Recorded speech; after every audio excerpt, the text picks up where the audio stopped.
सारे बच्चे जानेंगे केमिकल रिएक्शन। तो आज का टॉपिक है हमारा जो पहला चैप्टर है केमिकल रिएक्शन एंड इक्वेशन। पहला जो चैप्टर है केमिकल रिएक्शन एंड इक्वेशन आज पूरा और पूरा पढ़ लेंगे। पहले चैप्टर को एकदम बेसिक से लेके एकदम पूरे लास्ट तक पढ़ेंगे और सारे टॉपिक्स को हम यहाँ पे कवर करेंगे और एग्जाम पॉइंट ऑफ व्यू से जितने क्वेश्चन इंपॉर्टेंट होंगे उन सारी चीज़ों को हम क्या करेंगे यहाँ पे कवर करेंगे। ठीक है, तो सबसे पहला टॉपिक हमारा टॉपिक है केमिकल रिएक्शन। तो केमिकल रिएक्शन जनरली होता क्या है? पहला टॉपिक है हमारा केमिकल रिएक्शन। तो केमिकल रिएक्शन जनरली होता क्या है? जैसे कि मान लेते हैं एकदम सिंपल सी बात समझिएगा कि मिल्क है ना। मिल्क को जब हम उसमें क्या डालते हैं, चीनी डालते हैं, चाय पत्ती डालते हैं, तो किसमें चेंज होता है? चाय में चेंज होता है, टी में चेंज होता है ना।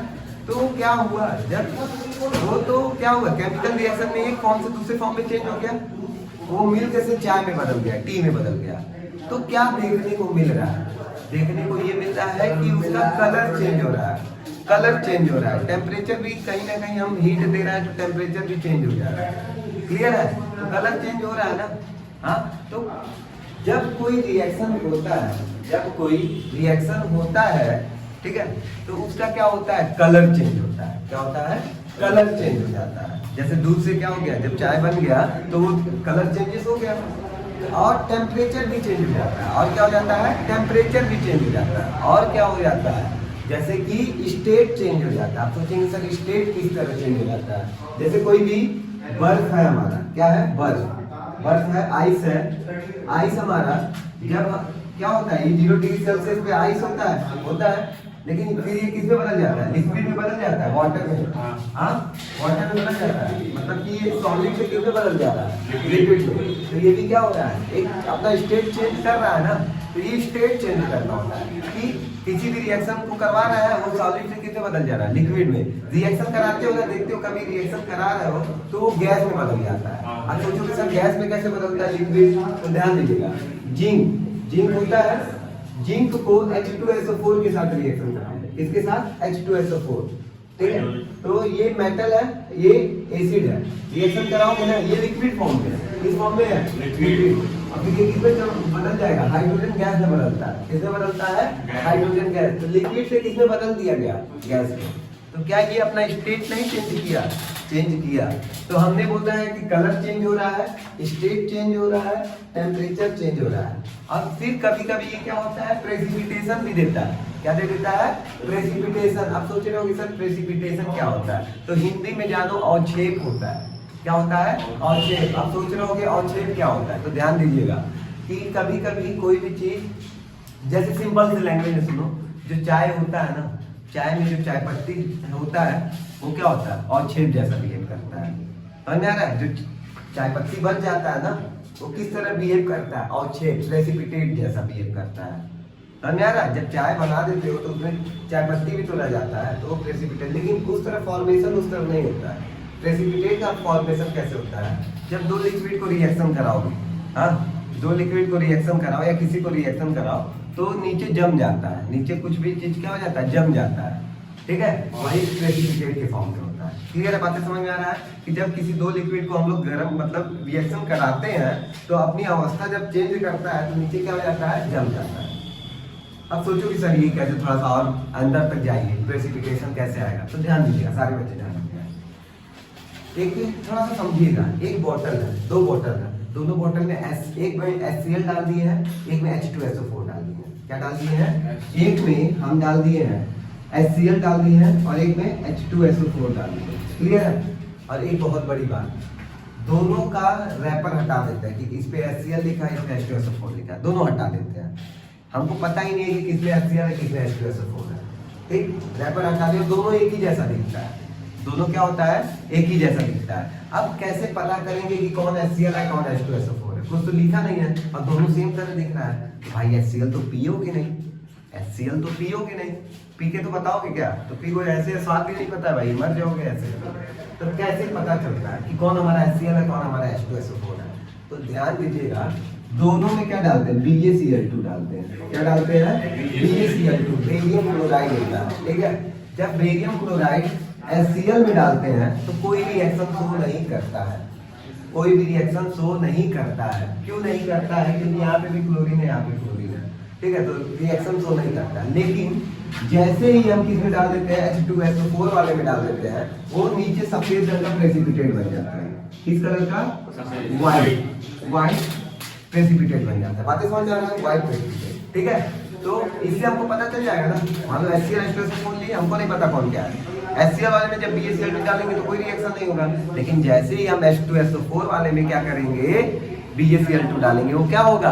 प्रेसिपिटेट दे देगा और छेद दे देगा, सफेद कलर का अंदर से दिखने लगेगा। समझ में आ रहा है? इस तरह हमको पता चल जाता है ये प्रेसिपिटेशन रिएक्शन। तो प्रेसिपिटेट समझ में आ रहा है कैसे होता है? हाँ, तो ध्यान दीजिए, अब इतनी बातें आप लोगों को बताएंगे लाइन लगाएंगे, तो ध्यान दीजिएगा।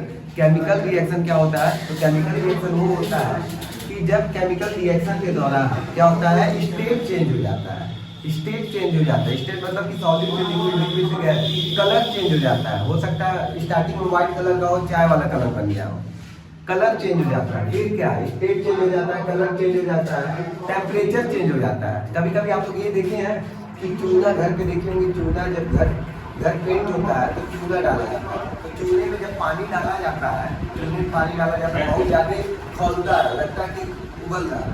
देखिए ना, सामने देखिए भाई, तो ये भी क्या होता है, टेम्परेचर तब क्या हो रहा है, बढ़ रहा है। रिएक्शन के दौरान क्या हो रहा है, टेम्परेचर बढ़ रहा है। क्लियर है? फिर क्या है, फॉर्मेशन ऑफ प्रेसिपिटेट। रिएक्शन हुआ, ये तो दो लिक्विड का रिएक्शन हो रहा है, दो लिक्विड का रिएक्शन हो रहा है, तो क्या बन रहा है, प्रेसिपिटेशन बन रहा है, प्रेसिपिटेट और शेप प्राप्त हो रहा है। तो ये केमिकल रिएक्शन के दौरान ये चेंजेस देखने को मिलता है, और ये चेंजेस जब देखने को मिलता है तो इसे क्या करते हैं, केमिकल रिएक्शन। समझ आ रहा है? ये इतनी चीजें देखने को मिलता है जब एक केमिकल रिएक्शन होता है। कलर चेंज होता है, जैसे कि एक और एग्जाम, ये एग्जाम में बहुत बार पूछता है, तो UP board and CBSE board वालों के एग्जाम में ये पूछता है। जैसे कि एक क्वेश्चन है हमारा, ये क्वेश्चन है, कॉपर होता है, कॉपर किस कलर का होता है, ब्राउन कलर का होता है, ब्राउन कलर का होता है। जब इसको हीट करते हैं, जब इसको क्या करते हैं, हीट करते हैं, हीट क्या, ऑक्सीजन के साथ मतलब गरम करते हैं, तो ये क्या बनाता है, कॉपर ऑक्साइड। क्या बनाता है, कॉपर ऑक्साइड। ये किस कलर का बनाता है, ब्लैक कलर। अरे तुम कॉपर को जलाओगे तो क्या बनेगा, काला कलर का बनेगा, और काला कलर का क्या बनता है, कॉपर ऑक्साइड। तो ये भी रिएक्शन, तो यहाँ पे देखो कलर चेंजेस देखने को मिल रहा है। पहले कॉपर ब्राउन कलर का था, कॉपर किस कलर का था, ब्राउन कलर का, और गरम ये तो ब्लैक कलर का, ठीक है। तो ये भी केमिकल रिएक्शन का पार्ट है। अब कैसे पता चला कि ये केमिकल रिएक्शन का पार्ट, एग्जाम में क्वेश्चन आता है कि एक सबस्टांस है, एक सबस्टांस है जो कि किस कलर का है, ब्राउन कलर का है, उसको हीट किया जा रहा है तो ब्लैक कलर का सबस्टांस दे रहा है। एनसीईआरटी बुक में क्वेश्चन नंबर 14 है, तो बताइए कौन सा सबस्टांस होगा, तो ब्राउन कलर का कॉपर है, उसको हीट कर रहा है ब्लैक कलर का कॉपर ऑक्साइड। ये क्वेश्चन बुक का क्वेश्चन है, समझ में आ गया कैसे होता है। तो ये क्या एक केमिकल रिएक्शन है कि नहीं है, क्योंकि कलर चेंज हो रहा है, कोई भी प्रॉपर्टी शो करते हैं। बस समझ में आ गया, यहाँ पे बातें क्लियर है। अब इसके बाद हमारा केमिकल रिएक्शन कंप्लीट हो गया, ठीक। अब केमिकल इक्वेशन, अब केमिकल इक्वेशन क्या होता है, जो केमिकल रिएक्शन को लिखते हैं उसको किस फॉर्म में लिखते हैं, वही केमिकल इक्वेशन होता है। केमिकल रिएक्शन को जो लिखते हैं वो किस फॉर्म में लिखते हैं, वही क्या होता है, इक्वेशन होता है, केमिकल इक्वेशन। अब क्या होता है, जैसे कि ये एक रिएक्शन लिखे, ठीक है। अब समझिएगा how to write a chemical reaction, reaction को कैसे लिखा जाता है। तो जो रिएक्शन में भाग लेता है, जो केमिकल रिएक्शन में भाग लेता है, जैसे दूध हुआ, चीनी, चाय पत्ती, क्या हुआ, पहले आप डालते हैं, तो जो केमिकल रिएक्शन में भाग लिया उसको रिएक्टेंट करते हैं। क्या करते हैं, रिएक्टेंट, क्या बोलते हैं, या अभिकारक को, ठीक है, हिंदी में अभिकारक। जो केमिकल रिएक्शन में बस क्या लिया, हिस्सा लिया, जैसे दूध, चीनी, चाय पत्ती, अदरक भी डालते हैं, तो वो सब क्या है, रिएक्टेंट, ये भाग लिया। और इनको जब आपस में क्रिया किए, जब ग्रहण किए तो आपस में मिले जुले तो चाय बना दिए, तो वो क्या हो गया, प्रोडक्ट। समझ में आ रहा है? जो रासायनिक अभिक्रिया में भाग लेता है वो रिएक्टेंट होता है, और इनसे क्या जो बन जाता है, प्रोडक्ट बनता है, जो मतलब फाइनली बनता है मिलने पे, वो क्या होता है, प्रोडक्ट होता है। तो इसी तरह कॉपर और ऑक्सीजन लिए हम, कॉपर और हीट किए, तो ये क्या होगा, रिएक्टेंट, और जो हमारा बन गया वो क्या होगा, प्रोडक्ट। आए बात समझ में, बात समझ में आ रहा है। कि जो हमारा रासायनिक अभिक्रिया में भाग ले रहा है वो रिएक्टेंट होगा, और जब रिएक्शन कंप्लीट हो जा रहा है तो कुछ बन रहा है तो क्या होगा, प्रोडक्ट। जैसे एक और एग्जाम्पल, चीनी है और पानी है। चीनी और पानी को अलग अलग लिए, दोनों को घोल दिए, दोनों को जब घोल दिए तो अभी तो चीनी पानी अलग अलग लिए थे, तो ये हमारा क्या है, रिएक्टेंट है। और लेकिन जब घोल के मिला दिए तो वो हमारा क्या बन गया, प्रोडक्ट बन गया। अब समझ आया? तो रिएक्शन प्रोडक्ट क्या होता है? जैसे कि मैग्नीशियम आप लिए, मैग्नीशियम का तार और ऑक्सीजन के साथ रिएक्शन कर रहा है, जला रहे हो, मैग्नीशियम का तार लिए अभी, और लाइट यहाँ पे मतलब आग ले ली, मतलब आग मतलब फायर कर रहा है, अब जला रहे हो। तो अभी तक तो दोनों रिएक्टेंट था, और जब जला रहे हो तो क्या हो गया, मैग्नीशियम ऑक्साइड बना दिया, ये क्या हो गया हमारा, तो ये हमारा क्या हो गया, रिएक्टेंट, और ये हमारा प्रोडक्ट। समझ आया? रिएक्टेंट प्रोडक्ट समझ में आएगा। अब कैसे लिखते हैं, तो ध्यान दीजिएगा, जब दो चीज आपस में रिएक्शन करते हैं तो दोनों के बीच में प्लस का साइन लगा, क्या है, प्लस का साइन। किस चीज को आपस में मिला है, जैसे चीनी, चाय पत्ती, दूध, तीनों को आपस में मिला रहे हैं तो चीनी या इंग्लिश में लिखते हैं शुगर मिल्क, आपस में मिला रहे हैं, हाँ शुगर मिल्क बना रहे हैं, बन क्या रहा है, टी। तो टी दो चीजों को मिला रहे हैं, उनको लिख में किसके साथ लिखेंगे, प्लस के साथ, और जो टी बन गया उधर लिखेंगे। और ध्यान दीजिएगा, एरो का साइन लगाएंगे। इस एरो का मतलब जानते हैं, इस एरो का मतलब ये होता है इरिवर्सिबल। इरिवर्सिबल का मतलब क्या होता है, इरिवर्सिबल। जो दूध से चाय तो बन गया, क्या चाय से फिर दूध में बदल पाएगा, नहीं बदल पाएगा, तो इसको क्या बोलेंगे, इरिवर्सिबल। दूध से चाय बन गया, लेकिन चाय से फिर दूध में वापस आ पाएगा क्या, नहीं आता, ये इरिवर्सिबल। और एक साइन होता है ये वाला, इसको बोलते हैं रिवर्सिबल, मतलब कि इधर से वो भी बन जाएगा, उधर से ये भी बन जाएगा, हो जाएगा ना। जैसे कैसे, पानी में नमक डालेंगे, पानी में नमक डालेंगे, अब सोच रहे होंगे सर पानी में नमक डालें, ठीक है, लेकिन फिर वापस कैसे बनेगा पानी, बनेगा पता है, फिर उसको गर्म करेंगे, बॉयल करोगे तो पानी सारा उड़ जाएगा, इवेपोरेट हो जाएगा और नीचे नमक बन जाएगा। तो मेथड है लेकिन हो जाएगा। तो ये इससे उधर भी बना जाएगा, उससे इधर, इसको रिवर्सिबल बोलते हैं। इसको क्या बोलते हैं, रिवर्सिबल।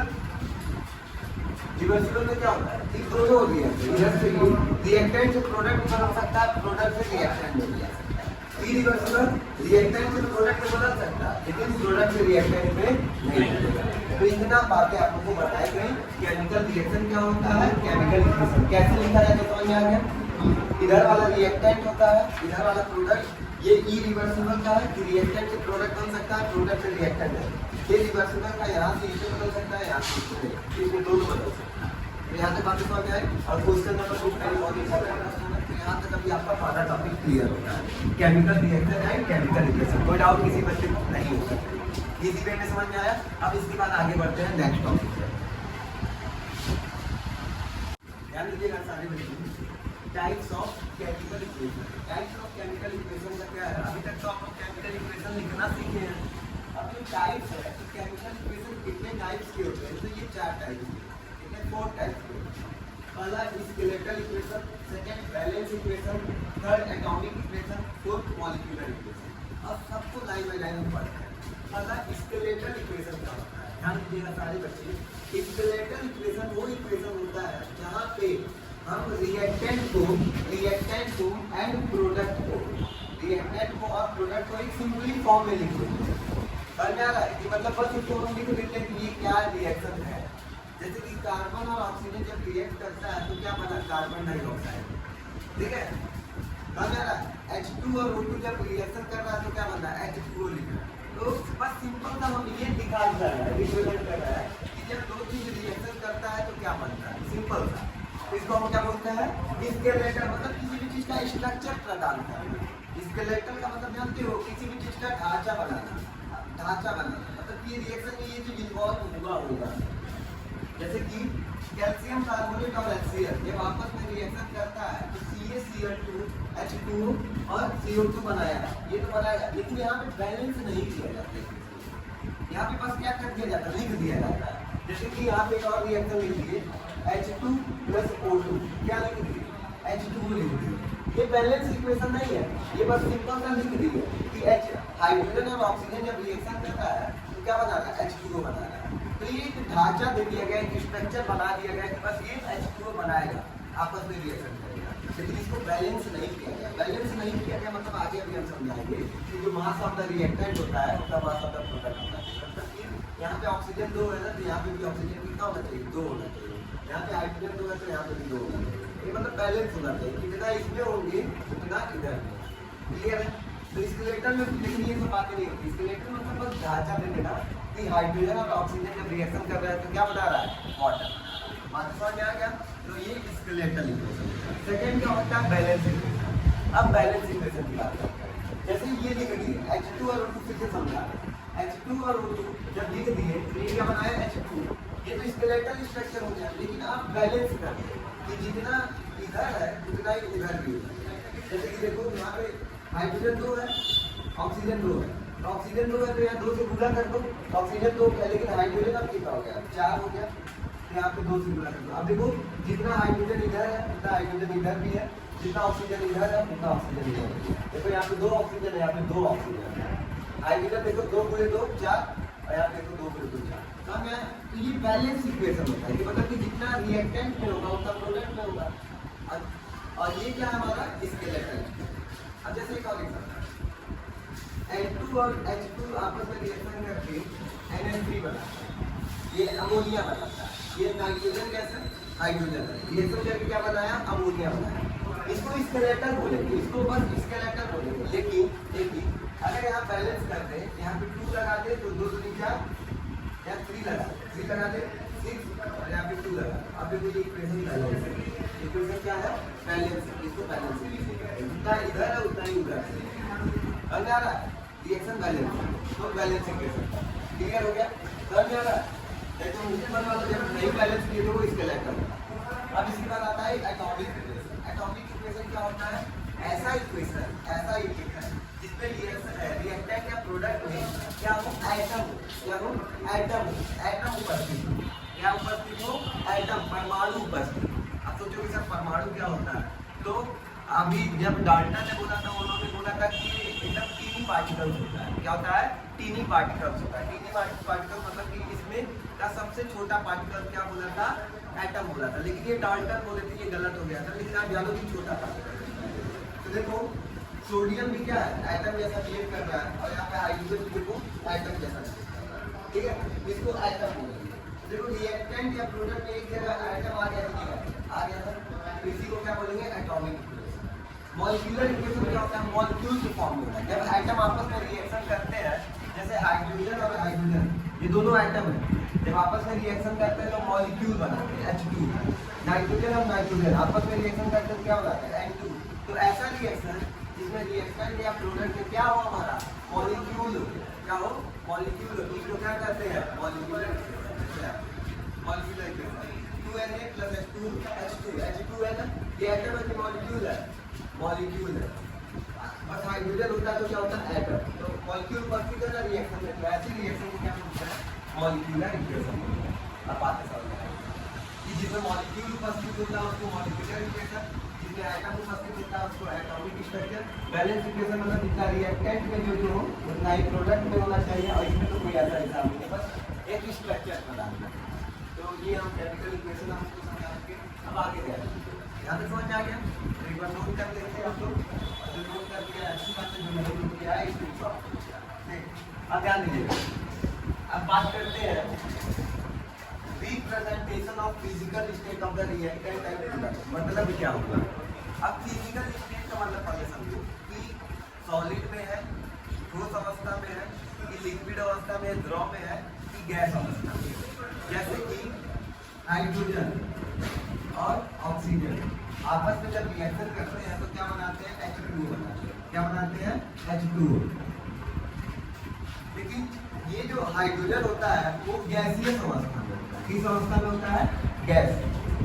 जो ऑक्सीजन होता है वो किस अवस्था में होता है, गैस। जब रिएक्शन करते हैं तो वाटर बनाते हैं, वो किस अवस्था में होता है, सॉलिड को रिप्रेजेंट करने का तरीका ये है, लिक्विड को स्मॉल है और गैस को। तो ये जो ब्रैकेट में लिखा रहता है ना, वो रिप्रेजेंटेशन का तरीका होता है। ये क्या होता है, रिप्रेजेंटेशन का तरीका होता है कि कैसे रिप्रेजेंट कर रहा है। समझ आ रहा है? ये देखो हमारा हाइड्रोजन है, हाइड्रोजन गैस होता है, ऑक्सीजन भी गैस होता है, तो जी लिख दिए। लेकिन पानी हमारा वाटर क्या होता है, लिक्विड होता है। कि जब दो गैस आपस में रिएक्शन किए तो क्या बना दिया, लिक्विड। तो ये रिप्रेजेंटेशन का तरीका होता है कि किसी भी रिएक्टेंट और प्रोडक्ट की रिएक्टेंट हमारा किस स्टेट में है, जो दो चीज अभिक्रिया कर रहा हो किस स्टेट में। जैसे कि सिंपल सा अगर हम आप लोग के लैंग्वेज जो आप लोग को पता होगा, शुगर जानते हैं, चीनी और मिल्क। तो शुगर किस अवस्था में होता है, सॉलिड अवस्था में, क्रिस्टल अवस्था में, और मिल्क किस अवस्था में होता है, लिक्विड। और जब मिलता है तो टी बनाता रहता है, और टी किस अवस्था में होता है, समझ आ रहा है।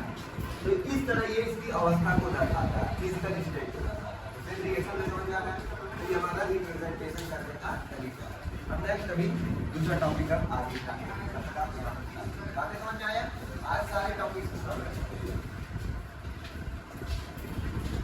ध्यान दीजिएगा सारे बच्चे। बैलेंसिंग ऑफ केमिकल इक्वेशन, ये हमारे जो चैप्टर है उसका सबसे इंपॉर्टेंट टॉपिक है। अब इसको किस मेथड के द्वारा सॉल्व करेंगे, हीट एंड ट्रायल मेथड। तो ध्यान दीजिएगा, डिफरेंट टीचर डिफरेंट तरीके से बताते हैं। जो मेरा तरीका होगा उसमें क्या करना है, सबसे इजी तरीके से बताएंगे। और उसमें क्या करना है, आपको पेंसिल लेके बैठना है और इरेजर लेके बैठना है, तब आप लोगों को पूरी बातें समझ में आएगा कि सर कैसे समझा है। तो मेरा तरीका सबसे इजी तरीका यहाँ पे बैलेंस करने का मतलब क्या होता है, जितना हाइड्रोजन इधर है उतना हाइड्रोजन इधर भी हो जाना चाहिए, जितना हाइड्रोजन इधर है उतना हाइड्रोजन इधर। वाला पेंसिल आइए, इधर कितने नाइट्रोजन है, 2 नाइट्रोजन। कितने हाइड्रोजन है, 2 हाइड्रोजन है, ये हो गया। इधर देखो कितने नाइट्रोजन है, 1 हाइड्रोजन कितने हैं, 3 है ना भाई, समझ आ रहा। इधर 2 नाइट्रोजन है, इधर 1, तो इधर क्या करोगे, 2 से मल्टीप्लाई, तो 2 ये भी यहाँ पे मल्टीप्लाई करेंगे। अब लेकिन 2 से जब मल्टीप्लाई कर दिए नाइट्रोजन का हमारा कितना हो गया, 2 हो गया। लेकिन अब हाइड्रोजन भी चेंज हो गया होगा, 2 3 6। अब देखो नाइट्रोजन तो सेम हो गया, लेकिन हाइड्रोजन अलग अलग हो गया।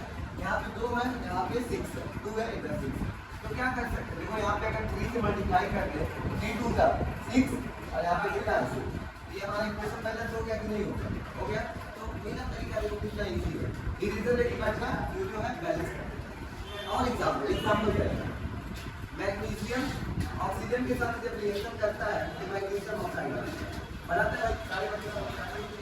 मेरा तरीका, मैग्नीशियम लिखो कितना है, 1, ऑक्सीजन है 2, और यहाँ पे मैग्नीशियम 1, ऑक्सीजन हमारा 5। ध्यान दीजिएगा सारे बच्चे, मैग्नीशियम तो बात कोई दिक्कत नहीं है, लेकिन ऑक्सीजन में कितना 2 है, कितना 1, यहाँ 2 से मल्टीप्लाई कर दिए, तो 2 से मल्टीप्लाई करके ये भी 2 हो गया, और ये भी कितना हो गया, 2। यहाँ पे बात समझ आएगा। लेकिन आप मैग्नीशियम बाई नाराज हो गया, भाई सर आप यहाँ पे आपको 2 की बना दिए, तब यहाँ पे भी 2 बनाइए, रूट गया, तो यहाँ पे 2 से मल्टीप्लाई कर दिया, रूट का क्या हो गया, बैलेंस हो गया, 2 हो गया। जब तक इरेजर लेके नहीं बैठेंगे तब तक होगा, बहुत ईजी होगा बैलेंस करना, तो बहुत ईजी तरीके से क्लियर है। आप वो तो नहीं लिख सकते हैं, ये जब भी हम एक्स्ट्रा मल्टीप्लाई करेंगे वो बस यहाँ पे समझा, स्टार्टिंग में ही मल्टीप्लाई करेगा। और एग्जाम्पल जैसे एक और इसी का सेम एग्जाम्पल, कैल्शियम और ऑक्सीजन जब रिएक्शन करता है तो क्या बनाता है, कैल्शियम ऑक्साइड। लेकिन यहाँ देखिए कैल्शियम कितना है, 1, ऑक्सीजन कितना है, 2। अब यहाँ पे कैल्शियम कितना है, 1, ऑक्सीजन कितना है, 2। आ रहा बात समझ में आ रहा। लेकिन अब ध्यान देने वाली बात ये है कि यहाँ पे देखो कैल्शियम तो सेम है, लेकिन ऑक्सीजन यहाँ 2 है, वहाँ पे 1 है, तो यहाँ 2 से मल्टीप्लाई कर देना, तो कर दोगे तो कैल्शियम भी 2 हो गया और ऑक्सीजन भी कितना हो गया, 2। अब राशि किसकी हो गई, कैल्शियम, रूट की बैठ गया भाई, एकदम रूट गया। तो रूठा है तो मनाना पड़ेगा, तो मनाओगे कैसे, यहाँ पे 2 है भाई, 2 आम सूखा है, इसको भी 2 आम देना पड़ेगा, तो दे दो भाई 2 मल्टीप्लाई। कितना इजी तरीका है हमारा बैलेंस करना, समझ में आ रहा है कैसे बैलेंस करना। और देखिए और एग्जाम्पल, H2 प्लस O2 क्या बना है भाई, H2 बना है, सारी बातें समझ में आ रहा है। अब यहाँ हाइड्रोजन कितना है, यहाँ पे 2, ऑक्सीजन कितना है, क्लियर, बातें समझ आ रही है। यहाँ पे हाइड्रोजन कितना है, 2, लेकिन ऑक्सीजन कितना है, 1। भाई यहाँ पे फिर ऑक्सीजन रूठा हुआ है, जो रूठ जाता है उसको मनाना चाहिए, लेकिन मनाना ही नहीं चाहिए, करते क्यों, रूठ गया मना तो किधर बार मनाना, इससे बढ़िया मनाओ ही कि हम रूठेगा। जैसे कि होता है ना, लड़कियाँ खाना ही नहीं खाती, तो मम्मी कहती खा लो, अरे 2 दिन नहीं खाएगी, तीसरे दिन खुद भूख से मारे खाएगी कि हमको खाना है, यही कहानी यहाँ पे। ऑक्सीजन 2 है, यहाँ पे ऑक्सीजन कितना है, 1 है, यहाँ पे बनाना पड़ेगा भाई, तो किससे मल्टीप्लाई करेगा, 2 से कर दी भाई, लेकिन 2 से कर दिए तो दोनों बिगड़ गया। हाइड्रोजन अब कितना हो गया भाई, 4, और ऑक्सीजन कितना हो गया, ये हमें हमेशा याद रखना है कि अगला भी बिगड़ेगा। तो 4 हो गया। अब लेकिन यहाँ पे हाइड्रोजन बिगड़ गया भाई, तो क्या करेंगे? आपके 2 से मल्टीप्लाई कर दो, क्या हो गया बैलेंस। आते समझ आए कितने आसान तरीके से हम बैलेंस करना सीख रहे हैं, क्लियर है। और एक और एग्जाम्पल, जितने एग्जाम्पल करोगे उतना अच्छा है। बेसिक हम बता रहे, क्यों बेसिक बता रहे? क्योंकि आपको बेसिक सीखना जरूरी है। क्वेश्चन तो अच्छे अच्छे दिया जाएगा, लेकिन पहले बेसिक सीखे कैसे करेंगे। H2 + Cl2 क्या हम लोग हमारा HCl बना, ये बैलेंस नहीं है। हाइड्रोजन कितना है भाई? 2, Cl कितना है? 2, और यहाँ पे कितना है? यहाँ दोनों जगह क्या है? 1 है ना भाई। अब देखो यहाँ पे दो है, वहाँ पे एक 2 से मल्टीप्लाई कर दो तो 2 हाइड्रोजन भी हो गया, बैलेंस हो गया कि नहीं हो गया? तो कितने आसान तरीके से हमने 1 2 3 4 5 क्वेश्चन हम बैलेंस करके कर सकते हैं। क्लियर है? सारे बच्चों को बैलेंस करने वाली क्वेश्चन समझ में आ रहा होगा। उम्मीद करते हैं कि सारा बैलेंसिंग वाला क्वेश्चन समझ में आया होगा। बस मेरे मैथड को ट्राई करो और इसी को देखकर ट्रायल पैटर्न निकालते हैं। कुछ अच्छे क्वेश्चन को भी लेते हैं।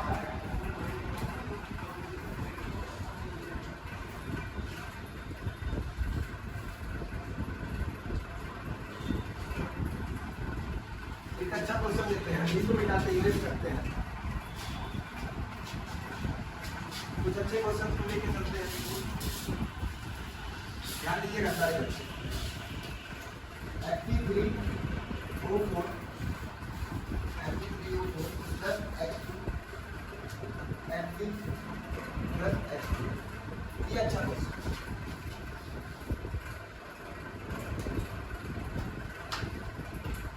अब ध्यान दीजिएगा, इसको भी सेम हम अपने मेथड से करेंगे। अब यहाँ पे अच्छी बात है, Fe कितना है? 3 है। ऑक्सीजन कितना है भाई? 4 है। हाइड्रोजन कितना है? कितना लिख लेते हैं। फिर इसी में Fe यहाँ पे कितना है? 1 है। हाइड्रोजन कितना है? 2 है। ऑक्सीजन कितना है? 1। Fe यहाँ 3 है ना? 3 है। यहाँ 3 से मल्टीप्लाई कर सकते हैं, तो यहाँ 3 हो गया, कोई दिक्कत नहीं है यहाँ पे। लेकिन ऑक्सीजन कितना है भाई? 4। हाँ 4 है ना, ऑक्सीजन 4 है, तो यहाँ पे हम 4 से मल्टीप्लाई कर दें, मान लो 4 से मल्टीप्लाई। ये कितना हो गया? 8 हो गया। हाइड्रोजन 8 हो गया और ऑक्सीजन कितना हो गया? 4। क्लियर है? अब यहाँ पे देखो ऑक्सीजन कौन बैलेंस हो गया? ये बैलेंस हो गया, बैलेंस हो गया, और कौन? ऑक्सीजन बैलेंस हो गया। क्लियर है? लेकिन हाइड्रोजन बिगड़ गया। हाइड्रोजन इधर 2 है, उधर कितना? 8। 4 से मल्टीप्लाई कर दो, अलग अलग, ये भी कितना होगा? कितना इजी तरीके से बैलेंस किया गया है, समझ में आ रहा है? तो इसी मैथड में आप इरेजर और पेंसिल लेके बैठेंगे और आराम से तरीका आपको सीखेंगे। सारे बच्चे नोट कर ले और फिर घर पे जाकर कम से कम 50 क्वेश्चन को खुद से सॉल्व करने की कोशिश करें। हम आशा करते हैं सारे बच्चे क्वेश्चन को सॉल्व कर सकते हैं। ये बहुत बेहतरीन है, ये समझ आ रहा है? सारे बच्चे ध्यान देंगे। अब टाइप्स ऑफ केमिकल रिएक्शन, अब जो हम केमिकल रिएक्शन लिखते हैं वो कितने तरह के होते हैं, कितने टाइप्स के होते हैं? तो जनरली जो हमारा केमिकल रिएक्शन होता है वो हमारे 4 टाइप्स के होते हैं। कितने टाइप्स के होते हैं? 4 टाइप्स के। कौन कौन से होते हैं? पहला ध्यान दीजिएगा, यहाँ पे कॉम्बिनेशन रिएक्शन होता है, दूसरा decomposition reaction, third displacement reaction, fourth double displacement reaction. यहाँ तक बातें समझ में आ गया? Combination reaction, decomposition reaction, displacement reaction, double displacement. अब आइए बारी बारी से हम सारे चीजों के बारे में। Combination reaction, what is the combination reaction? Combination reaction वो रिएक्शन होते हैं जब दो चीज आपस में कंबाइन होके, 2 रिएक्टेंट आपस में कंबाइन होके कोई एक प्रोडक्ट देते हैं। जैसे दूध, चीनी, चायपत्ती, ऐसा 2 चीज नहीं, more than one reactant combine with each other to produce one compound. ठीक है? जैसे दूध, चीनी, चायपत्ती सब आपस में रिएक्शन करता है और क्या बनाता है? केवल और केवल टी बनाता है। इस तरह के रिएक्शन को क्या कहते हैं? Combination reaction. कॉम्बिनेशन का मतलब कंबाइन होना, मतलब 2 या 2 से अधिक चीज आपस में क्या होना? कंबाइन होना, और कंबाइन होकर केवल एक प्रोडक्ट है, जिसको कॉम्बिनेशन रिएक्शन। समझ आया? 2 या 2 से अधिक चीज आपस में कंबाइन होना और कंबाइन होकर क्या करना? केवल एक प्रोडक्ट है, जिसको कॉम्बिनेशन रिएक्शन कहते हैं। सब जानते हैं कैसे? एग्जाम्पल भी जाते हैं। कार्बन एंड ऑक्सीजन, 2 एलिमेंट आपस में कंबाइन हो रहा है और कितना प्रोडक्ट दे रहा है? Only 1 product. और एग्जाम्पल खुद से रखना नहीं भाई, कभी भी एग्जाम्पल रखना नहीं। H2 + Cl3 2HCl, ये देखो 2 रिएक्शन आपस में कंबाइन हुए एक प्रोडक्ट आया। और एग्जाम्पल एग्जाम्पल तो हजारों H2 प्लस O2 2H2। देखो दो रिएक्शन आपस में कंबाइन हुए एक प्रोडक्ट बना, इसको कॉम्बिनेशन रिएक्शन कि दो या दो से अधिक भी हो सकते हैं, दो या दो से अधिक आपस में कंबाइन करते हैं और वन प्रोडक्ट फॉर्म करते हैं। जहाँ कंबाइन इसको कॉम्बिनेशन रिएक्शन। आज भाई कॉम्बिनेशन रिएक्शन दो या दो से अधिक रिएक्टेंट आपस में रिएक्ट करते हैं और कंबाइन करके वन प्रोडक्ट फॉर्म करते हैं, इसको कॉम्बिनेशन हो गया होगा। अब दूसरा डीकम्पोजिशन। डीकम्पोजिशन रिएक्शन वाले समझ लो क्या होता है। डीकम्पोजिशन रिएक्शन जब उसका उल्टा कि कोई एक रिएक्टेंट वो डीकम्पोज हो जाए, मतलब कि कोई एक रिएक्टेंट टूट के क्या हो दो या दो से ज्यादा प्रोडक्ट समझ आ रहा।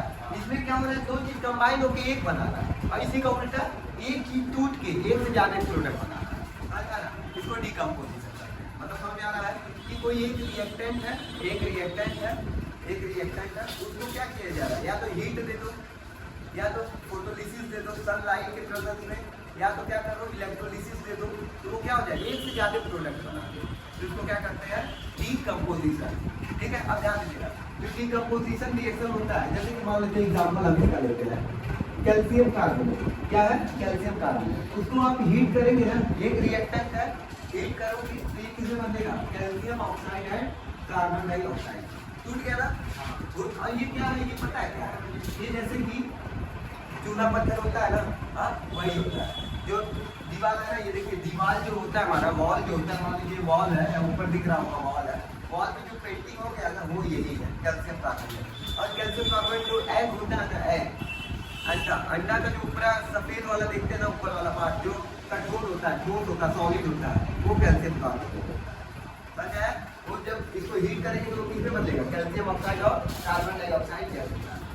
बात क्लियर है, ये रिएक्शन होता है। अब देखिए जो डीकम्पोजिशन रिएक्शन होता है ये तीन तरह के, कितने तरीके के होते हैं, तीन तरह। कौन कौन से, thermal decomposition reaction, photolysis decomposition reaction, electrolysis reaction. अब बारी बारी से तीनों के बारे में पढ़ेंगे। तो थर्मल डीकम्पोजिशन रिएक्शन ये वो रिएक्शन होते हैं, थर्मल डीकम्पोजिशन वो रिएक्शन होते हैं जिसको हीट करने पे वो दो या दो से ज्यादा प्रोडक्ट क्या होते हैं टूट जाते हैं। किसी भी एक रिएक्टेंट को हीट करने पे दो या दो से ज्यादा प्रोडक्ट में टूट जाते हैं या ब्रेक डाउन हो जाते हैं, उसी को क्या कहते हैं थर्मल डीकम्पोजिशन। मतलब कि यहाँ पे हीट दे के तोड़ना है, क्या दे के तोड़ना है हीट। तो देखो जैसे कैल्शियम कार्बोनेट को अगर हीट दे देते हैं ये किसमें टूट जाता है calcium oxide and carbon dioxide, इसको हम लोग थर्मल डीकम्पोजिशन। और ये डेल्टा का मतलब क्या है, ये डेल्टा का मतलब ये होता है हीट, क्या होता है ये टेम्परेचर होता है, ठीक है, ये सिंबल होता है टेम्परेचर का। ठीक है, एक रिएक्टेंट को हीट दिया और ये दो या दो से अधिक प्रोडक्ट में टूट गया, इसको हम क्या कहेंगे थर्मल डीकम्पोजिशन। ये इंपॉर्टेंट है, इससे क्वेश्चन आता है। सेकंड थर्मल हो गया, सेकंड फोटोलिसिस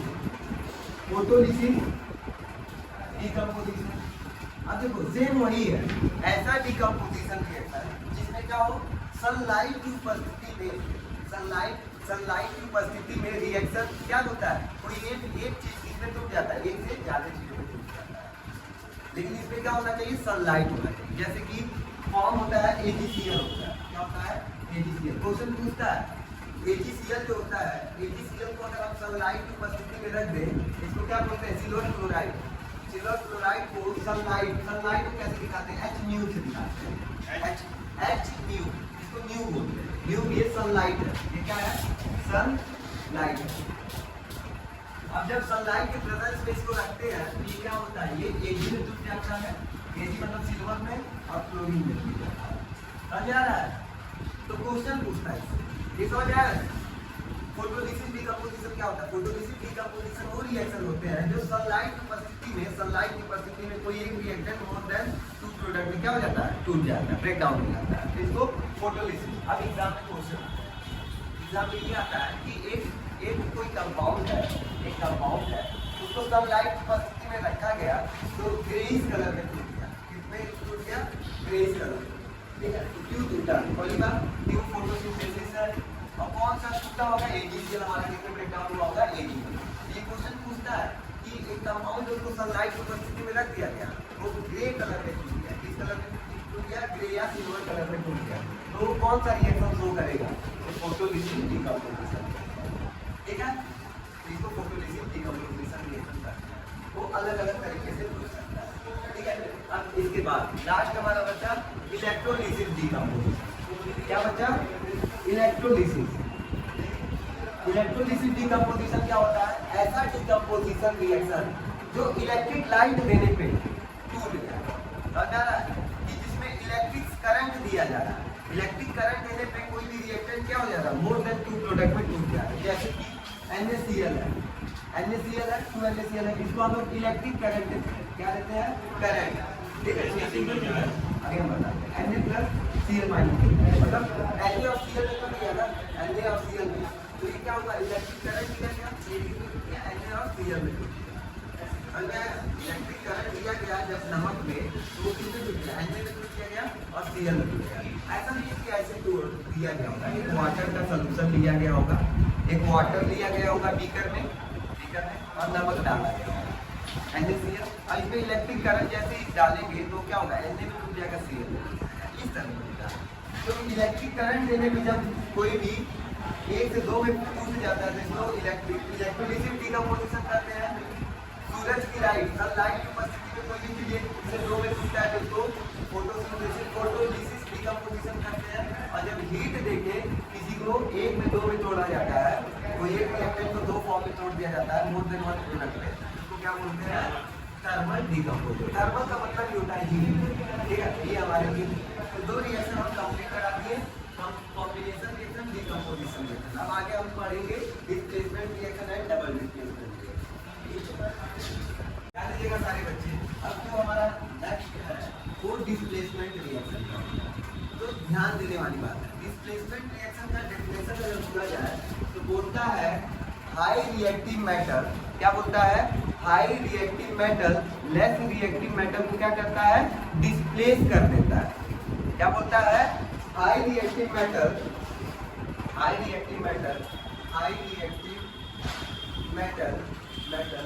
क्या करता है? लेस रिएक्टिव मेटल को क्या करता है? रिएक्टिव को, लेस रिएक्टिव मेटल को क्या करता है? डिस्प्लेस कर देता है। अब समझना, इसकी बात समझना, डिस्प्लेस कर देता है। हमने क्या बोला? डिस्प्लेसमेंट रिएक्शन का डेफिनेशन, हाई रिएक्टिव मेटल क्या होता है? जो अधिक रिएक्टिव होता है वो लेस रिएक्टिव को क्या करता है? डिस्प्लेस कर देता है, मतलब उसको उसकी जगह से उठा के फेंक देता है। जैसे एग्जांपल में समझना, जिंक और H2SO4, जिंक और हाइड्रोजन दोनों क्या है? मेटल है। सॉरी, जिंक और हाइड्रोजन में कौन ज्यादा रिएक्टिव है? तो हमारे जिंक हाई रिएक्टिव होता है, किससे? हाइड्रोजन से। तो जिंक हाइड्रोजन ज्यादा रिएक्टिव है, तो जिंक यहाँ पे आ जाएगा और हाइड्रोजन को निकाल के फेंक देगा। तो यहाँ पे क्या आ जाएगा? जिंक H2SO4 आ जाएगा और हाइड्रोजन को निकाल के क्या कर दिया? फेंक दिया। तो समझ में आया? High reactive metal less reactive metal को क्या करता है? उठा के फेंक देता है, मतलब डिस्प्लेस कर देता है। इसको क्या कहते हैं? Displacement reaction. लेकिन तुम लोग अब यहाँ पे सोच रहे हो कि सर हाई रिएक्टिव क्या होता है? कौन हाई रिएक्टिव होता है, लेस रिएक्टिव होता है? हमको तो पता ही नहीं है। आपको सही बात नहीं पता है तो उसको कौन बताएगा? सर। एकदम आसान तरीके से कि हाई रिएक्टिव कौन होता है, लेस रिएक्टिव। और ये बात समझ में आया? High reactive metal less reactive को क्या करता है? डिस्प्लेस कर देता है। डिस्प्लेस मतलब उसको उस स्थान से हटा देता है। जैसे एक और एग्जांपल, जिंक है CuSO4, तो ये हाई रिएक्टिव है और ये क्या है? Less reactive. तो high reactive metal less reactive को क्या करेगा? डिस्प्लेस कर देगा। तो क्या बनेगा? ZnSO4 प्लस Cu हो गया। ये समझ आया? But less reactive metal high reactive metal को डिस्प्लेस नहीं कर पाएगा। मतलब क्या? ध्यान दो, अगर कॉपर और ZnSO4 लिखा हो तो हाई रिएक्टिव कौन है? Zn है, ये लेस है, तो ये इसको डिस्प्लेस नहीं कर पाएगा, मतलब यहाँ पे रिएक्शन नहीं होगा। और समझ आना, less reactive metal high reactive metal को डिस्प्लेस नहीं कर पाएगा, लेकिन high reactive metal less reactive metal को डिस्प्लेस कर देगा। यहाँ तक बात समझ आया? लेकिन अब आप लोग को एक दुविधा बनी हुई होगी, सर ये हाई रिएक्टिव मेटल और लेस रिएक्टिव मेटल याद कैसे करेंगे? तो एक श्लोक याद करो। श्लोक जानते हैं, हिंदी तो समझ में आता होगा, पोयम जैसे याद कर लो। याद कर लो, लिखबा सरकाना मद अल अंजन ती क्रोध नीपक। याद हो गया? याद क्या करना है? लिखबा सरकाना मग अल मंजन फीक्रो फीक्रो लीपर। याद हो गया भाई?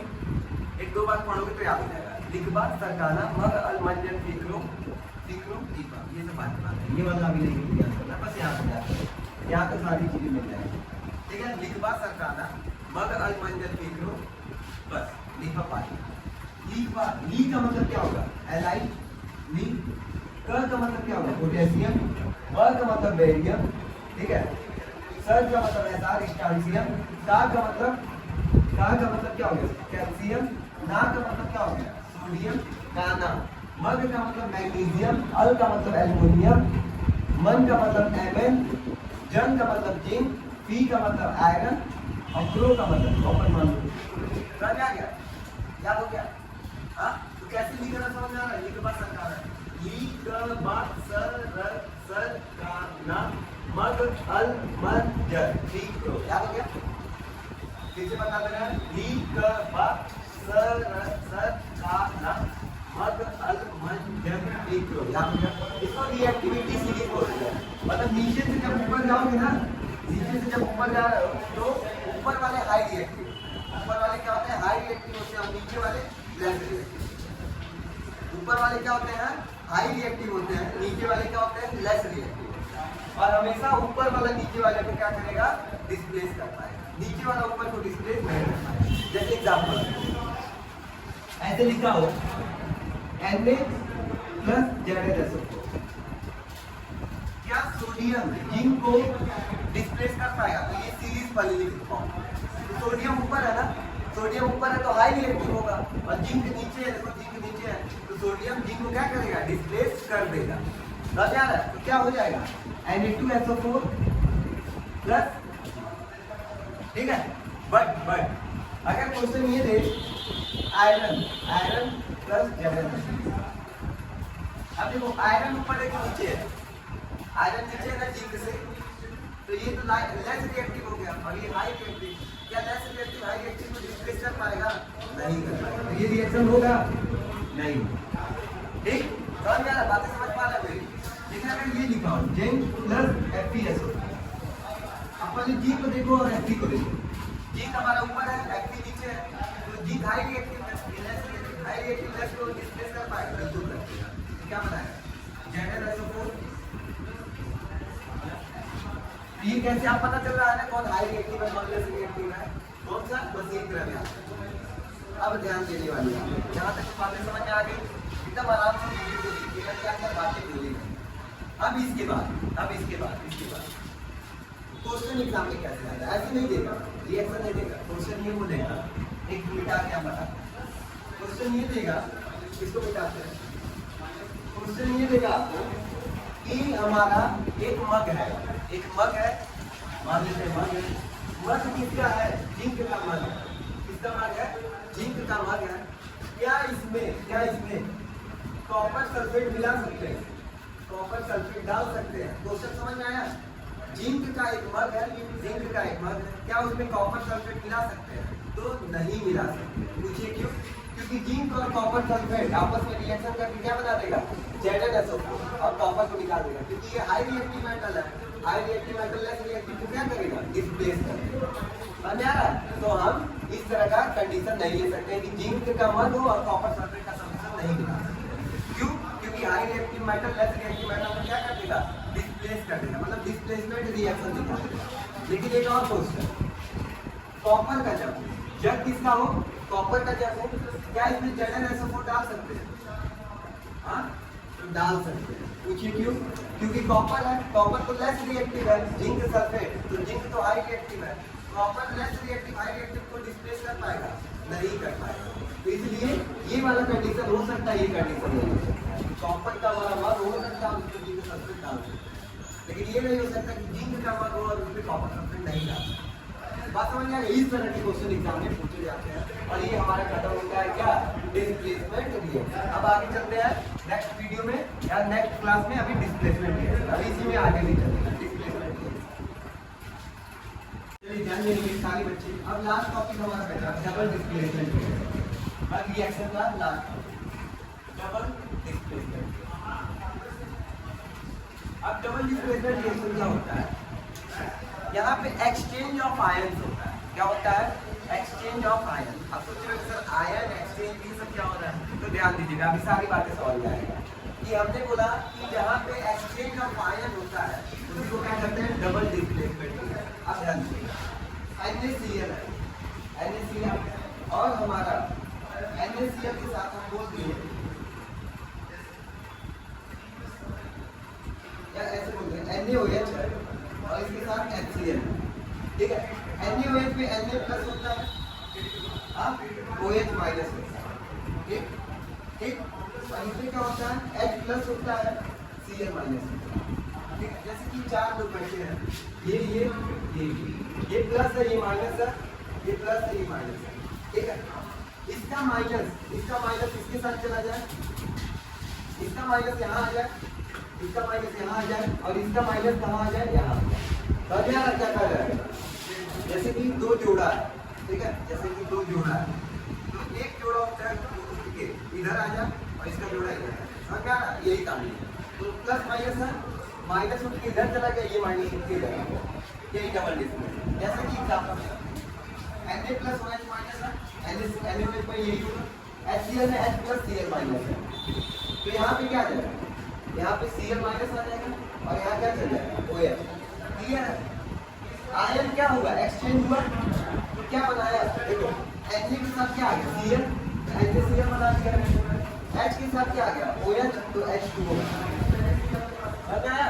तो जहाँ पे एक्सचेंज ऑफ आयन होता है उसी को क्या कहते हैं? Double displacement. अब और समझाते हैं और एक दो एग्जांपल से और समझाते हैं, ठीक। जैसे कि एग्जांपल है, आप लोग अभी जस्ट बताया कुछ समय पहले BaCl2 प्लस H2SO, ये प्रेसिपिटेट भी ले देता है, याद है? इसको प्रेसिपिटेशन रिएक्शन भी करते हैं। तो Ba हमारा क्या होता है? पॉजिटिव होता है, 2 प्लस होता है और Cl माइनस होता है, लेकिन 2Cl, ठीक। हाइड्रोजन हमारा प्लस होता है और SO4 क्या होता है? 2 माइनस होता है। तो ये क्या बना देगा? प्लस वाली माइनस वाले के साथ जुड़ जाएगा, BaSO4 बना देगा और यहाँ से HCl बना देगा।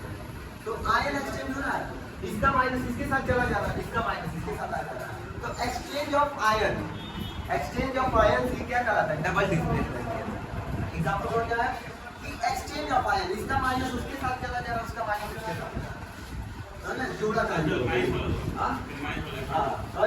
प्लस वाला भी एक्सचेंज करा सकता है, कोई दिक्कत नहीं, लेकिन दोनों का प्लस करना पड़ेगा। तो इसका माइनस इसके साथ चला गया, इसका माइनस इसके साथ चला गया, इसी को क्या कहते हैं? Double displacement. मतलब कि exchange of ions are called double displacement.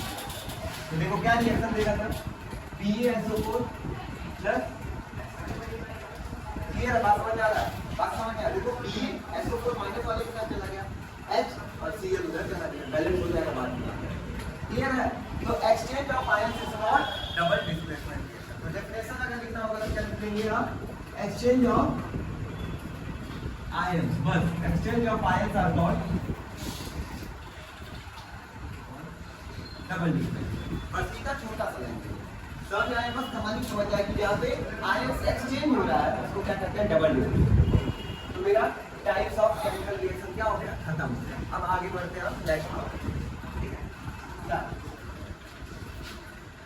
देखिएगा अब कुछ इंपॉर्टेंट रिएक्शन है जो कि हम 4 पढ़ चुके हैं, उसके अलावा जो 2 रिएक्शन है ये इंपॉर्टेंट रिएक्शन होता है, थोड़ा इसके बारे में हम पढ़ते हैं।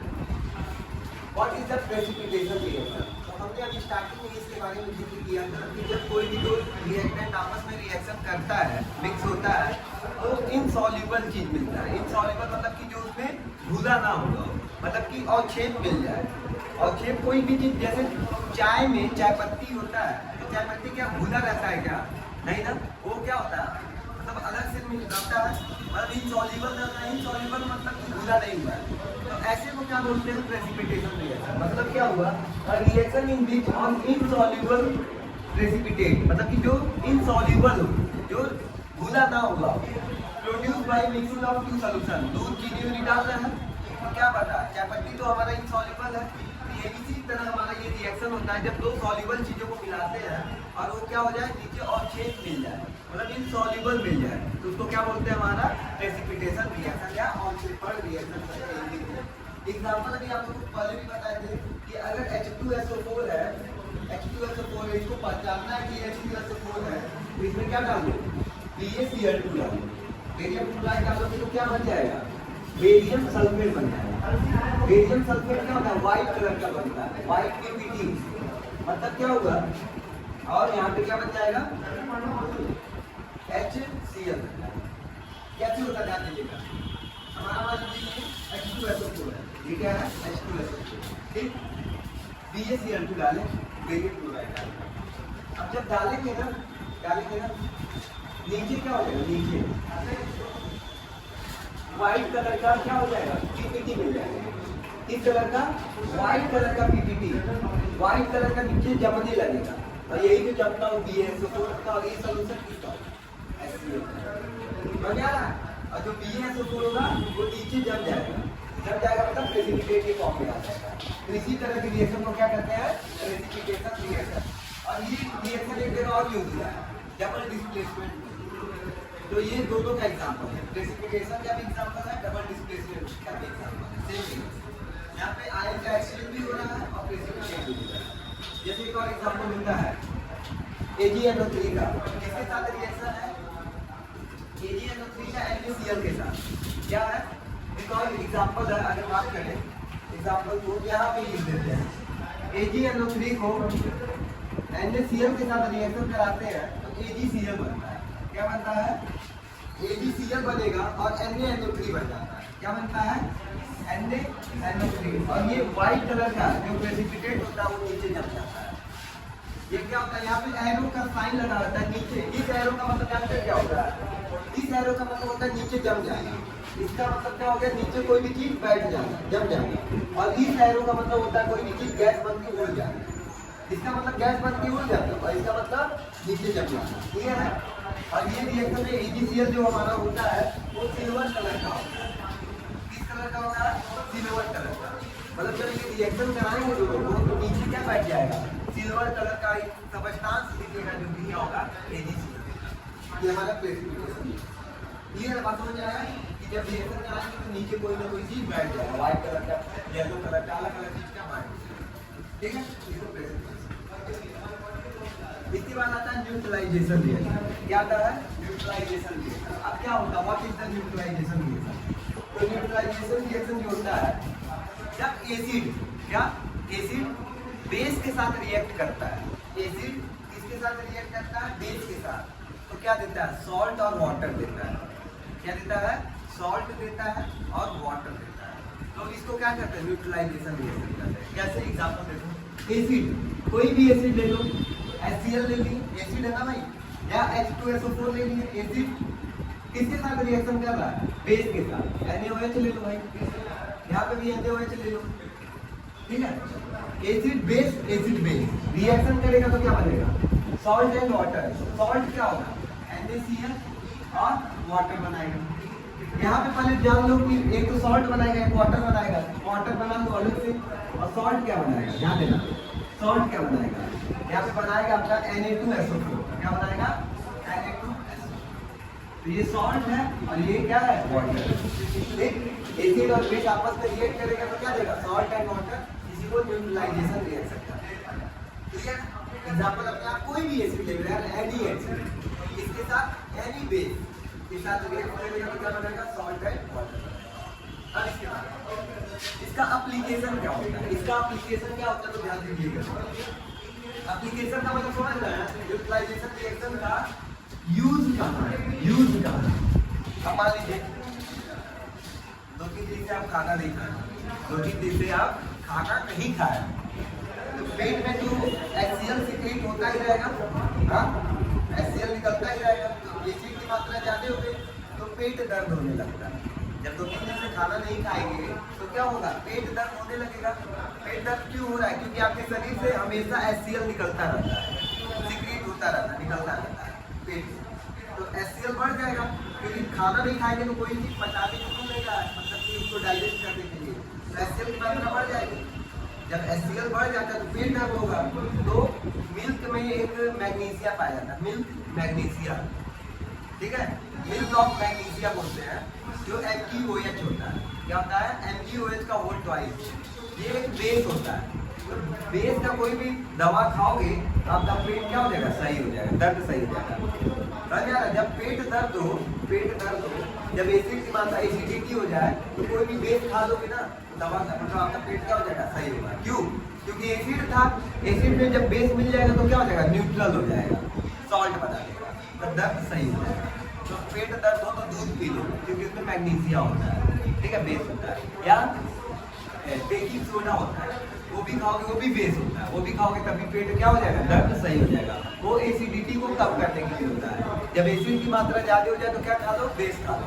तो दुकान पे जब मेडिकल स्टोर पे जाते हैं दवा लेने, तो आपको बेस का ये क्या देता है, गोली देता है या दवा देता है। मेडिसिन जो देता है बेस ही देता है, उसमें बेस मिला होगा। जब पेट दर्द होता है ना एसिडिटी की वजह से, तो वो बेस देता है, कि बेस खा के आपका न्यूट्रल हो जाएगा। क्लियर है, बात समझ में आ गया? तो इसको हम लोग न्यूट्रलाइजेशन किया करते हैं। तो दो इंपॉर्टेंट रिएक्शन ये भी था, ये भी था, दोनों रिएक्शन को आप लोग नोट कर लीजिए, ठीक है। इसके नोट ले लीजिए, अब आगे चलते हैं नेक्स्ट टॉपिक। चलिए ध्यान दीजिएगा, सारे बच्चे ध्यान दीजिए। एक्सोथर्मिक रिएक्शन, ठीक है, इसको हिंदी में क्या बोलते हैं, ऊष्माक्षेपी अभिक्रिया, ठीक। तो ऐसा रिएक्शन, सुनो पहले समझ लो सारे, ऐसा रिएक्शन जब रिएक्शन होता है ना तो हीट निकलता है। हीट क्या होता है, निकलता है, ठीक। जब रिएक्शन हो तो हीट क्या हो, निकले, हीट क्या हो, निकले। तो ऐसे रिएक्शन को क्या कहते हैं, एक्सोथर्मिक रिएक्शन कहते हैं। जैसे आप लोग देखे होंगे कि जब घर पे चूना, मतलब चूना जब घर की पोताई होती है, मतलब कलर होता है तो चूना होता है, चूना पड़ता है, कैल्शियम ऑक्साइड, ठीक है। जब उसमें हम पानी डालते हैं तो क्या होता है, हीट प्रोड्यूस होता है, बहुत ज़्यादा हीट निकलता है। कभी एक बार घर पे देखिएगा जब ये रिएक्शन होगा, ठीक है, देखने को मिलेगा। तो जब रिएक्टेंट हीट डाला जा रहा है, आपस में मिलाया जा रहा है, तो हीट क्या हो रहा है, निकल रहा है, उसमें की हीट क्या हो रही है, निकल रही है। तो जब हीट निकलती है तो उसको क्या करते हैं, एक्सोथर्मिक रिएक्शन करते हैं। समझ आ रहा है? जैसे कि यहाँ पे ध्यान दीजिएगा एग्जाम्पल से, कार्बन और ऑक्सीजन, टायर को जलाया जाता है, टायर को जब जलाया जाता है तो क्या होता है, हीट निकलता है, हीट निकलता है, देखिए ना गर्मी, हीट निकलता है। इसी को क्या करते हैं हम, एक्सोथर्मिक रिएक्शन। जब हीट निकलता है, रिएक्शन के दौरान क्या हो, हीट निकले तो उसको क्या करते हैं, एक्सोथर्मिक रिएक्शन। तो आप सोच रहे हैं सर इधर हीट निकल रहा है, तो हीट निकलेगा तो -94 किलो कैलोरी हीट यहाँ से निकल रहा है, लेकिन जब माइनस उधर गया तो क्या हो गया, प्लस में हो गया। समझ में आ रहा है? हीट तो यहाँ से निकला है ना, यहाँ से निकला, जब इधर से निकला उधर जाएगा तो क्या हो जाएगा, प्लस। ठीक है, मैथमेटिक्स के हिसाब से समझ में आ रहा है? तो chemical reaction in which heat is given out, मतलब हीट निकल रहा है, रिएक्शन के दौरान हीट क्या हो रहा है, निकल रहा है, तो जो एक्सोथर्मिक रिएक्शन। ठीक है, एग्जांपल ये और ध्यान दीजिए, कभी-कभी पूछा जाता है कि रेसिपिरेशन जो प्रोसेस होता है, जो सांस लेने वाली प्रोसेस होती है, क्या वो एक्सोथर्मिक रिएक्शन होता है कि नहीं होता है। ये क्वेश्चन एनसीईआरटी का क्वेश्चन बनता है और बहुत ही बेहतरीन क्वेश्चन बनता है कि जो रेसिपिरेशन प्रोसेस होता है, सांस लेने वाली जो प्रोसेस होती है, क्या वो एक्सोथर्मिक प्रोसेस होता है कि नहीं होता है। तो आंसर होगा हाँ, वो एक्सोथर्मिक प्रोसेस होता है। ठीक है, जो सांस लिया जाता है, जो प्रोसेस होता है अंदर, वो एक्सोथर्मिक प्रोसेस होता है। रेसिपिरेशन एक्सोथर्मिक प्रोसेस होता है, लेकिन कैसे तो ध्यान दीजिए, हमको जीने के लिए क्या चाहिए, एनर्जी चाहिए। कोई भी काम करने के लिए हम पढ़ा भी रहे तो एनर्जी चाहिए। तो ध्यान दीजिएगा, तो हम एनर्जी क्या होता है, हम चावल खाते हैं, शुगर खाते हैं, कुछ भी चीज़ खाते हैं, पीते हैं, तो अंदर कार्बोहाइड्रेट गया, वो टूटेगा किसमें, ग्लूकोज में टूटेगा। किसमें टूटेगा, ग्लूकोज में। ये ग्लूकोज का फॉर्मूला होता है, ग्लूकोज में टूटा। और अब जब हम सांस लेते हैं, सांस को तो समझ आ रहा है ना, सांस लेते हैं तो ऑक्सीजन कैसे आता है, ग्लूकोज कैसे बना, समझ आया। जब कोई भी चीज़ कार्बोहाइड्रेट चावल और खाए तो छोटे टूटेगा, तो कार्बोहाइड्रेट से ग्लूकोज में टूटा। और जब हम सांस लेते हैं तो कौन सा गैस अंदर जाएगा, ऑक्सीजन गैस जाएगा। और जब ऑक्सीजन जाता है तो ये दोनों आपस में रिएक्शन करते हैं, तो क्या बनाता है, कार्बन डाइऑक्साइड बनाता है, और क्या बनाता है, वाटर। और उसके साथ साथ ये एनर्जी देता है, क्या देता है, एनर्जी। समझ में आ रहा है? तो एनर्जी दिया, मतलब ये जब आपस में रिएक्शन किया तो हीट प्रोड्यूस कर रहा है, तो ये रिएक्शन क्या होता है, एक्सोथर्मिक रिएक्शन होता है। बात तो समझ में आ रहा है कि एक्सोथर्मिक रिएक्शन क्या होता है, रेसिपिरेशन में यूज होता है। हाँ, कैसे यूज हुआ समझ में आया, इसी तरह लिखना है। जब हम खाना खाते हैं, हमको जीने के लिए एनर्जी की जरूरत होती है। जब हम खाना खाते हैं तो कार्बोहाइड्रेट मिलता है, ग्लूकोज में टूटता है और ग्लूकोज ऑक्सीजन के साथ रिएक्शन होता है। जब सांस लेते हैं तो ऑक्सीजन आया, तो ऑक्सीजन के साथ रिएक्शन करेगा तो कार्बन डाइऑक्साइड और वाटर देगा, ठीक है, और एनर्जी देगा। तो ये क्या होता है, एक हमारा एक्सोथर्मिक प्रोसेस होता है। तो respiration is the exothermic process. Clear है? अब एंडोथर्मिक क्या होता है? What is the endothermic? ऐसा प्रोसेस जो हीट एब्जॉर्ब करे, रिएक्शन के ही समय हीट क्या करे, एब्जॉर्ब करे। ये हीट निकाल जाता है ना, और ये हीट क्या कर रहा है, एब्जॉर्ब कर रहा है, मतलब रिएक्शन भी हो रहा है और वो हीट ले भी रहा है, उसको हीट की जरूरत है। तो जो हीट एब्जॉर्ब करता है रिएक्शन के समय, तो उसको क्या कहते हैं, एंडोथर्मिक रिएक्शन। जैसे कार्बन और सल्फर जब रिएक्शन करते हैं तो CH2 बनाते हैं, कार्बन सल्फाइड बनाते हैं, जो कि ये क्या करता है, हीट लेता है। इस रिएक्शन को कराने के लिए हीट देना पड़ता है, तो ये हीट एब्जॉर्ब करता है।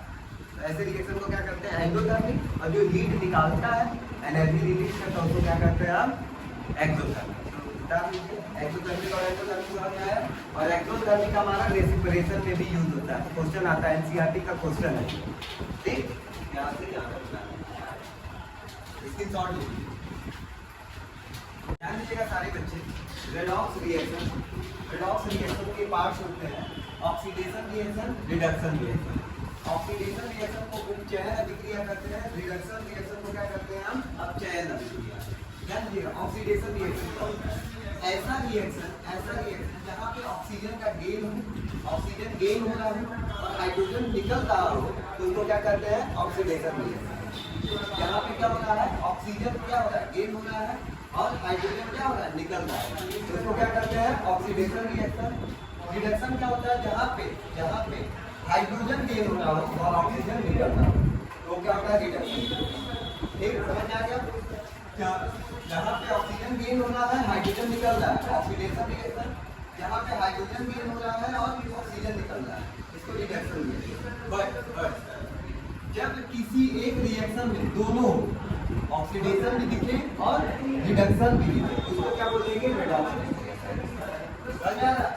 ऑक्सीडेशन अलग है कि जहाँ पे ऑक्सीजन गेन हो रहा है और हाइड्रोजन निकल रहा है। रिडक्शन क्या है, जहाँ हाइड्रोजन गेन हो रहा है, ऑक्सीजन निकल रहा है।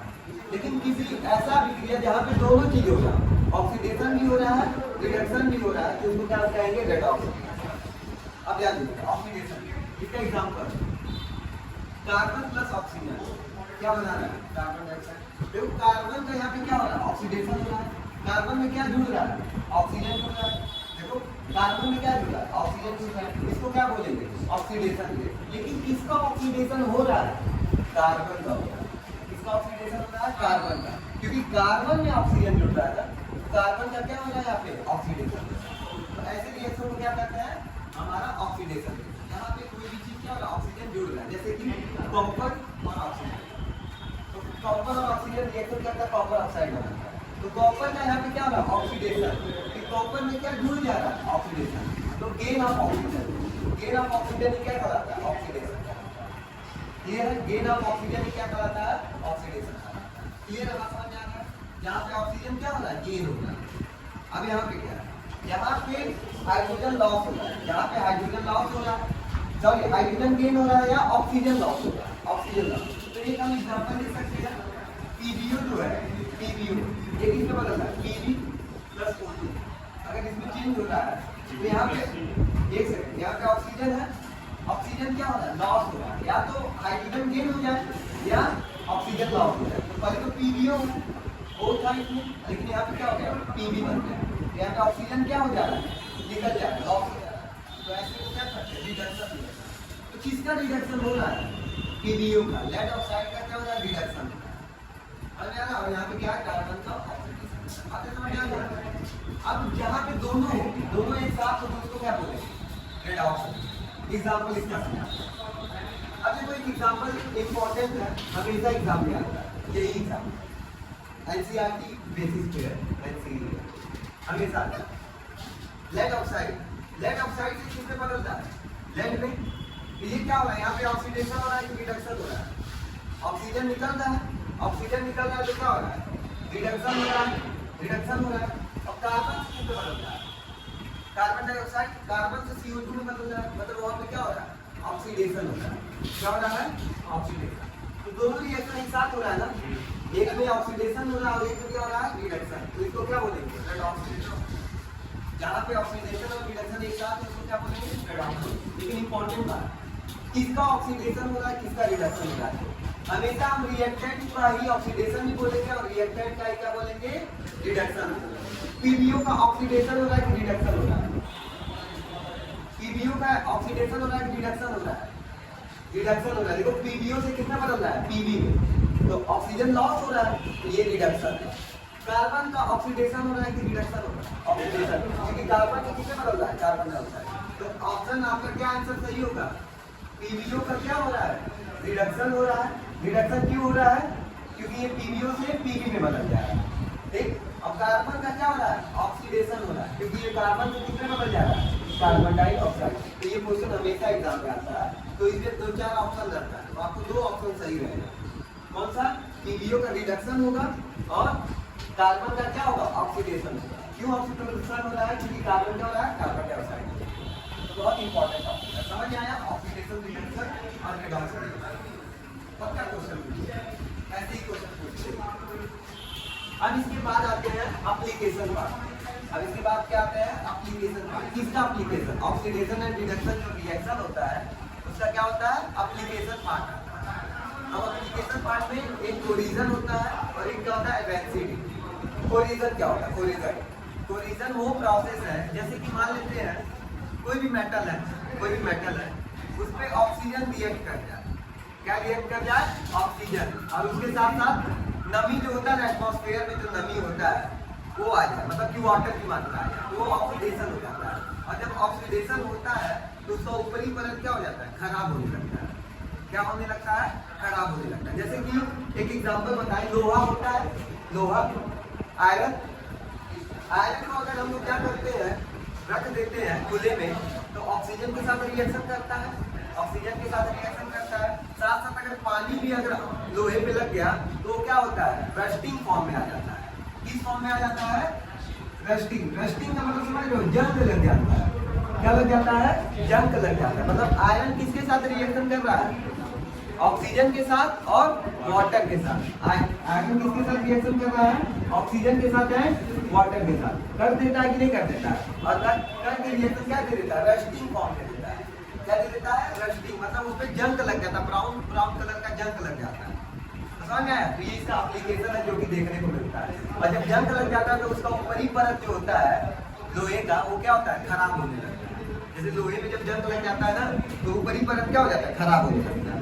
तो ये कोरिजन है, समझ आया, जैसे कि रस्टिंग, समझ आया। अब इससे बचाव कैसे किया जा सकता है, बचाव कैसे किया जा सकता है, तो जो लोहा होता है, तो लोहे पे हम क्या कर सकते हैं, पेंट कर सकते हैं, या तो ग्रीसिंग कर सकते हैं, ग्रीस लगा सकते हैं, या एक हमारा जिंक की कोटिंग कर सकते हैं, इसकी कोटिंग कर सकते हैं, जिंक की कोटिंग कर दीजिए, जिंक से पेंट कर दीजिए, तो हमारा वो लोहा क्या हो जाएगा, हमारा सुरक्षित हो जाएगा। तो कोरिजन समझ आया कि कोई भी मेटल होता है उस पर ऑक्सीजन रिएक्ट कर जाए और क्या रिएक्ट कर जाए, मतलब वाटर, तो क्या करता है, उसको रस्टिंग खराब कर देता है, उसकी ऊपरी सतह को क्या कर देता है, खराब कर देता है। जैसे कि रस्टिंग, लोहा क्या होता है, जंग लग जाता है ना। क्यों जंग लगता है, क्योंकि वो ऑक्सीजन के साथ और वाटर के साथ रिएक्ट कर जाता है, तो जंग लग जाता है, उसका ऊपरी सतह क्या हो जाता है, खराब हो जाता है। तो कैसे बचा सकते हैं, तो उसको पेंट कर दीजिए या जिंक की कोटिंग कर दीजिए, ठीक है, जिंक की कोटिंग कर दीजिए, तो इससे हम बचा सकते हैं। ये समझ में आ गया। अब रेंसिडिटी, अगला एप्लीकेशन और लास्ट एप्लीकेशन है हमारे इस चैप्टर का।